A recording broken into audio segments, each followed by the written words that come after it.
All right. It's another beautiful Tuesday morning. I'm sitting here with my two favorite people to hang out with breakfast with, Bill and Matt. Gentlemen, how are we doing this morning? Good morning, Evan. We're doing great. Good to be with you as well, Evan. Thanks for bringing some energy to us on this rainy day in Pittsburgh. We only get about 260 of those, so we're not sure how to handle them. Thanks for being with us. We're going to get at it today. We have a short show. We have a client commitment at 8:15, so we're going to spend about 12 minutes diving into some prospecting. Last 2 weeks, we went through Engage, talking about how we engage with people, going through the referral process a little bit, going through networking, going through prospecting. Today, we're going to dig in a little bit on the mental side of prospecting, why it happens, why it doesn't happen. Mm-hmm. Sound good? Very good. All right. So Matt reminded me, I told Matt this morning, I said, hey, I want to talk this morning a little bit about Colonel Sanders and, all the beat downs he had as he was going out to build his brand. And Matt said, did you just look at that on LinkedIn? Right. That's where we get all of our stuff. So I was like, no, what are you talking about? He goes, what's floating around on LinkedIn? I said, I missed it. So anyways, for those of you who have read this story over the past few days on LinkedIn, I apologize. But I heard it a few years back, and it touched me, and it was about Colonel Sanders and his approach and his path to success, his journey to success. And Colonel Sanders, as legend has it, at 65, decided he wanted more out of life and he jumped in his car and started driving around all these little mom-and-pop restaurants looking to sell his mix of secret spices for fried chicken. And he was going to sell these spices to restaurants, and they in turn would pay him like, a nickel a thigh or a nickel a piece of chicken. And he was rejected 1,009 times, right? 1,009 times before someone said yes. And I think about that, and I was like, okay, what do we learn from that? Other than, the chicken probably isn't as good today as it was then. What do we learn from that is that persistence, right? And as a salesperson, how do you find that persistence and that resiliency? And I think, Matt and I were talking about the mental aspect of prospecting and then the process piece of prospecting. And from a mental side, it's amazing how many people fail to prospect because they have a high need for approval. Mm-hmm. And one of the things we measure when we look at new salespeople, when we're interviewing salespeople for clients of ours, is we measure need for approval. Because what we've, so many studies are out there and they say, oh, you need an extrovert to go be a salesperson. Is that true or false, Matt? False. False. Has there ever been a study that said an extrovert's better than an introvert at selling? No. There's never been a study that says an extrovert is better than an introvert at selling. Yet we put this high priority on extroverts. It doesn't matter if you're an introvert or an extrovert. What matters is if you have a high need for approval. And if you have a high need for approval as an extrovert, which, by the way, I suffered from this until I was probably like 39 or 40. Mm-hmm. And then it became a matter of I can't suffer from it anymore. Because at that point is when I became an entrepreneur and we started the Tellerico Group, and I couldn't fail. There was no plan B. So I had to get over my need for approval. But I spent much of my early sales career with a high need for approval, which means I was more worried about making friends than I was deals. Mm-hmm. And I think the friend aspect of it comes in whenever I talk to salespeople, the whole building rapport. I love to spend the beginning of the meeting building rapport, and sometimes it just keeps going to the middle of the meeting, and we're sometimes all the way to the end when they look at their watch, and it just feels really good though. We really connected. We connected. We really like each other. Do you have clear next steps? Did you uncover anything? And we'll do that next meeting, but we're feeling really good. So it's the whole process of need to be liked, building on a process of I think there's a difference between truly building a relationship and using rapport as that comfort blanket. You mentioned before about Colonel Sanders, I think 1,009. Those, yeah. Yeah. How many times, for us as salespeople, how many times do we get rejected and stop? That's the question of today. Yeah. When do we stop? Is it after 1, 2, 3, 10? And do we have a process to keep going? Because I think some of us don't even get to that multiple rejection because we forget to call them back, or we don't have a process to call them back, or it's the end of the year and we're looking in our pipeline to close out some deals to hit our quota, and we go, wow, that's a really good prospect. I haven't talked to them since January. So it's both of that. I can't tell you how many times I used to prospect when I was early in my career, and I'd be making phone calls or doing whatever, and I'd prospect, and after about 7 or 8 no's, I'd say, oh, you know what, I forgot. I have to do my expenses, or I have to do this, or I have to do that. And you move to this busy work because it feels better than getting the next no. Mm-hmm. And why was that? Because my need for approval was so high that I couldn't sustain that. So need for approval is what gets in the way. Us trying to get our needs met through the process of selling, our personal needs met, of people liking us, people wanting to engage with us, that gets in the way of us being successful in the world of sales. And we need to overcome that. We need to fight through that and overcome that if we are going to have success. So how often do you let your need for approval get in the way of prospecting? That's a question for today. Mm-hmm. How often do you let your personal need for approval get in the way of what you need to do to be successful? I think if we look in the mirror and we ask ourselves, I always say go to the journal. If you don't have a journal, you should, so get one. And if you go to the journal and you ask yourself that question, you write it at the top of the page and you sit with it for a few minutes and you start thinking and having that little conversation with yourself, you'll find a lot of clarity. Mm-hmm. You might not want to find that clarity.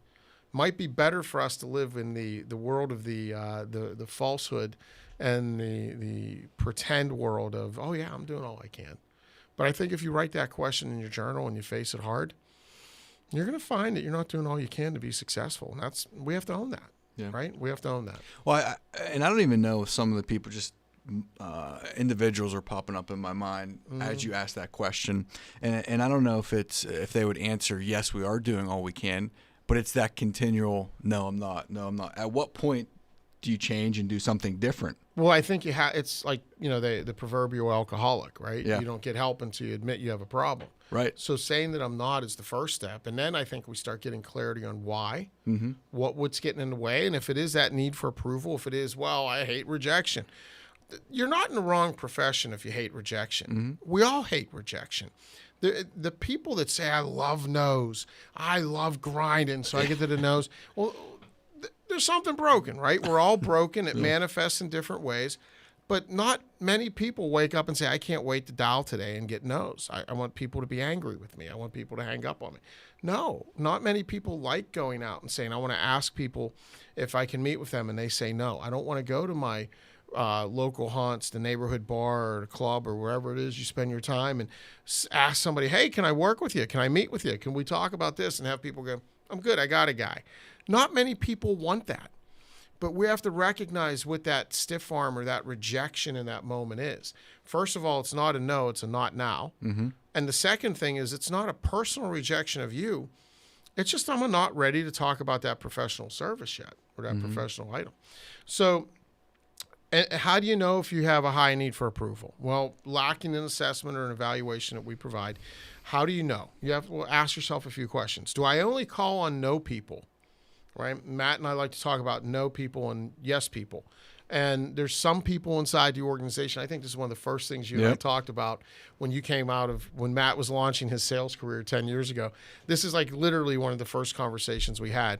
And it was, do you call on only yes people? Very few people call on yes people. Or do you call on no people? And no people are those folks inside the organization that are only authorized to say no.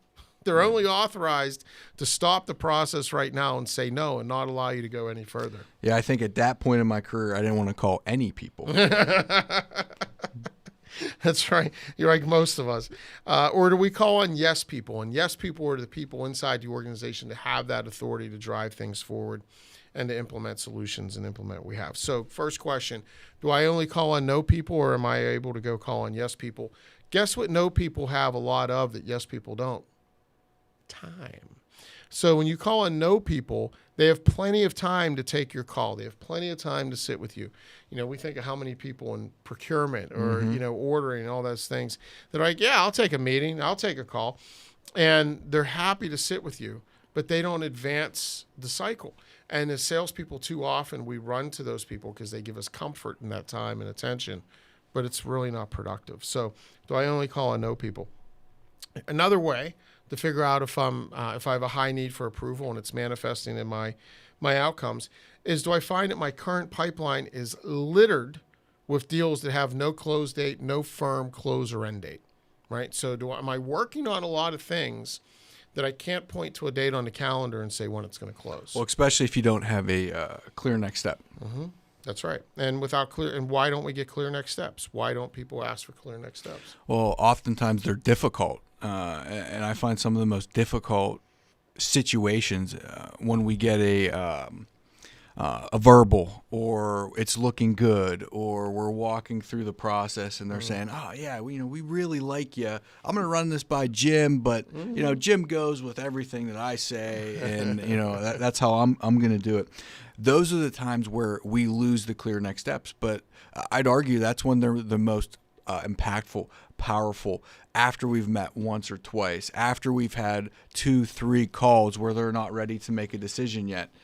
Do we continue the process, or do we stop? When we stop, those are the deals that are always just hanging out there. Yeah, and are you brave enough in Matt's case when he said, Jim always goes with what I tell him?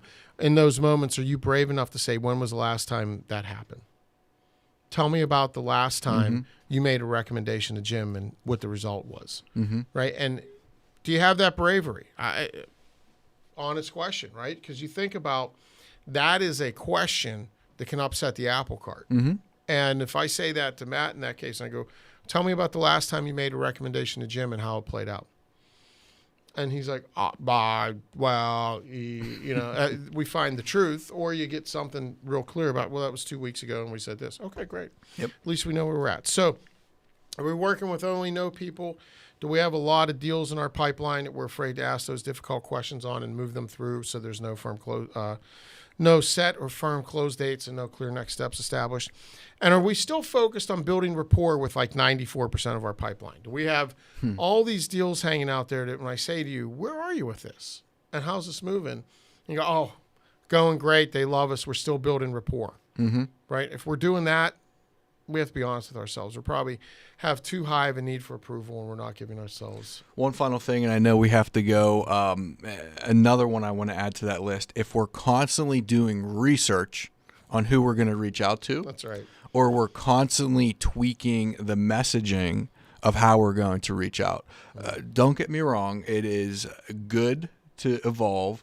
It's good to evaluate, are we driving value with how we're reaching out?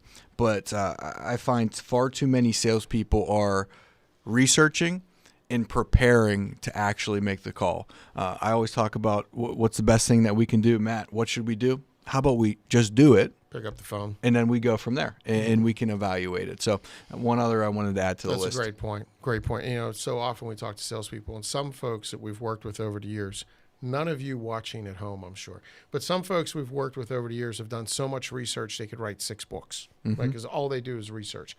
And research is great. It's great to know your prospect. It's great to know something about their industry, something in the news that might move them. But we're not writing a book, right? Pick up the phone. And as I said a couple times, one of our clients a few years ago, their theme for the year was just pick up the phone.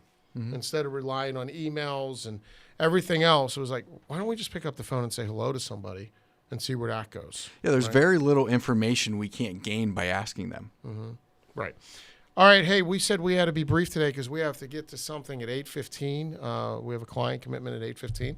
So thank you all for being with us. Evan, there's something that's happening, I think, on Thursday that we'd like people to find on our website. Am I correct? That is correct. If you're hiring a salesperson or you plan on hiring a salesperson this year, head on over to tallaricogroup.com. There's a link for an OMG webinar, absolutely free. It's about 30 minutes of your time. And they provide a really powerful tool to analyze those salespeople before you make a hiring mistake. And those hiring mistakes can be a little costly, as my good friend over at the Tallarico Group, Ron Javaden, the head of Talent Solutions, told me you could lose $100,000 on a bad hire of a salesperson. So I'd advise checking that out. Again, that's Thursday. Just head over to tallaricogroup.com, and you'll find the link there. Absolutely. Thanks, Thank you, Ev. Evan. And OMG Objective Management Group is our partner, and they provide our assessments and new hires, and we use their tools for evaluating existing sales forces. Tons of great insight. And I think just this past week, OMG was for the 10th year in a row rated the world's number one sales assessment. So thank you, everybody, for being with us. Have a great week. God bless, and we'll see you next Tuesday.